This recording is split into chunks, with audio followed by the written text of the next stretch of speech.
Good morning. সকাল সকাল রান্নাঘরে চলে এসেছি। আশা করছি তোমরা সবাই খুব ভালো আছো। তো আজকের ওয়েদারটা খুব সুন্দর বাতাস।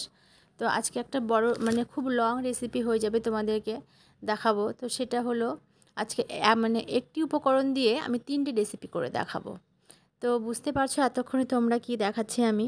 আসলে আমি অনেকটা কাটার চেষ্টা করেছি, কিন্তু আর কাটতে যদি আরও সমস্ত কেটে দিই তাহলে তো তোমাদের সঙ্গে ভালো মতো আমি জিনিসটা শেয়ারই করতে পারবো না, বলতেই পারবো না। তো ফ্রিজে আমার জমানো ছিল 3 বাটি দুধের সর। এটা কিন্তু অনেক দিন থেকে জমিয়েছি। তো এগুলো তোমরা যখন দুধের সর জমাবে অবশ্যই সেটাকে ডিপ ফ্রিজে রাখবে। ডিপ ফ্রিজে থাকলে কোনো রকম নষ্ট হবে না, নষ্ট হওয়ার চান্স খুবই কম। নর্মাল রাখলে সর গন্ধ হয়ে যায়। তো আমি মিক্সিতে এখন যেহেতু প্রচণ্ড গরম ওয়েদার, ঠান্ডার দিনে কিন্তু ঘি তৈরি করা খুব ইজি, তাই না? গরমের দিনে একটু চাপের বিষয়, কিন্তু অবশ্যই তোমরা ঠান্ডা জল ইউজ করবে। ফ্রিজ থেকে বের করা জল সঙ্গে সঙ্গে ইউজ করবে। আইস দিলে আরও ভালো। তো যাই হোক, আমি ঠান্ডা জল নিয়েছি 1 বোতল। আজকে অল্প জলেই করার চেষ্টা করেছি, আর বারবার ব্লেন্ড করে নিয়েছি। ব্লেন্ড করে দেখো আমার বাটারটা কত সুন্দর করে উঠেছে। আমি সবসময় ব্লেন্ডারেই কিন্তু ঘি তৈরি করি।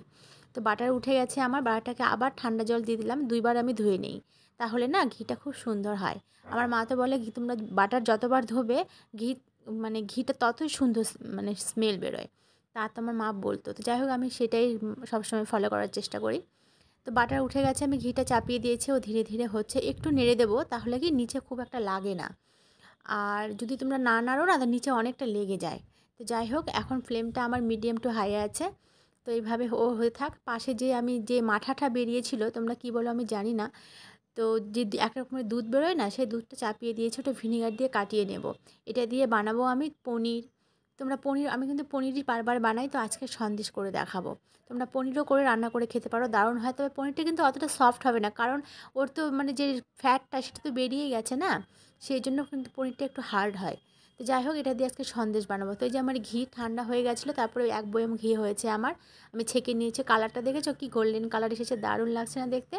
আর এই যে এটা কিন্তু আমি বেশি পোড়াইনি, ব্রাউন কালার হয়ে আছে না? এটা দিয়ে তোমরা মুড়ি মেখে, এখনই মুড়ি মেখে গরম গরম খেতে পারো, না হলে এটা দিয়ে রুটি পরোটা করে খেতে পারো। তো যাই হোক, আমি কিন্তু পরোটা করব। তাহলে আমার কয়টা রেসিপি হচ্ছে? এটা দিয়ে 3টে রেসিপি হচ্ছে। সন্দেশ হচ্ছে, পরোটা হচ্ছে, আর ঘি। আবার এটা দিয়ে তোমরা পনিরের তরকারিও করতে পারবে। তো আমি তোমাদের 3টেই করে দেখাবো।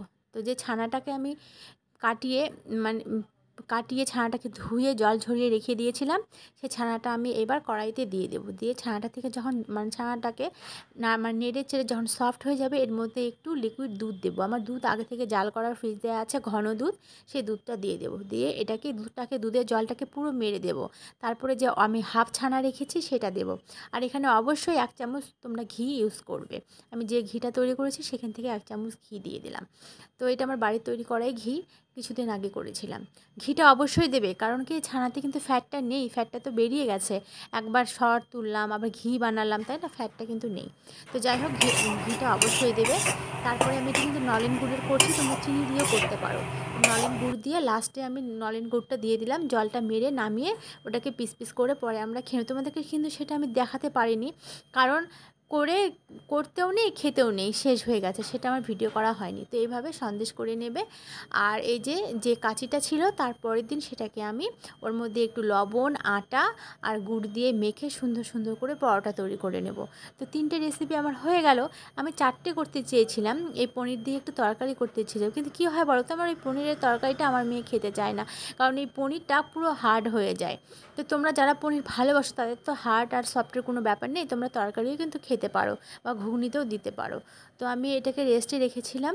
রেস্টে রাখার পরে এই ডোটা থেকে এখন পরোটাগুলো যা সফট হয় না, তোমরা ভাবতে পারবে না। একবার করে খাবে, তারপরে আমার নাম অবশ্যই করবে, আমি জানি। কারণ এত সুন্দর পরোটাগুলো হয় আর পুরো খাস্তা হয়। কিন্তু অবশ্যই এটাকে 30 মিনিট রেস্টে রাখবে ঢাকা দিয়ে, তারপরে পরোটাটা ভাজবে। তো কেমন লাগলো আমার আইডিয়াটা? তোমরা অবশ্যই আমার মতো করে একবার করে ট্রাই করো এই রেসিপিটি।